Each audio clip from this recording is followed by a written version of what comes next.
ബാങ്ക്സിനെ സംബന്ധിച്ചിടത്തോളം നല്ലൊരു ന്യൂസ് ഇന്നുണ്ടായിട്ടുണ്ട്.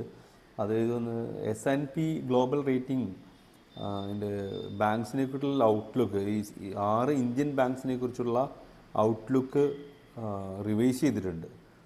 അത് പോസിറ്റീവായിട്ട് റിവൈസ് ചെയ്തിട്ടുണ്ട്. അത് state bank of India, HDFC bank, axis bank, ICICI bank, Kotak Mahindra bank and Indian ബാങ്കാണ്.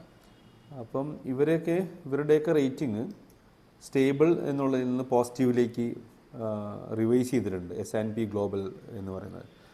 അപ്പോൾ അതുകൊണ്ട് തന്നെ ഇതിനെല്ലാം തന്നെ ഒരു പോസിറ്റീവ് ന്യൂസ് ഉണ്ടെന്ന് പറയാം. എസ്പെഷ്യലി ആക്സിസ് ബാങ്കിനും ICICI ബാങ്കിനും അതിന് സ്റ്റാൻഡ് ലോൺ റേറ്റിംഗും അപ്ഗ്രേഡ് ചെയ്തിട്ടുണ്ട്. അപ്പോൾ അതുകൊണ്ട് തന്നെ ഈ ബാങ്ക്സുകളൊക്കെ നിയറസ്റ്റ് ഈ ടേമുകളിലേക്ക് ഈ അടുത്ത കാലങ്ങളിൽ നന്നായിട്ട് പെർഫോം ചെയ്യാനായിട്ട് സാധ്യതയുണ്ടെന്ന് നമുക്ക് അനുമാനിക്കാം.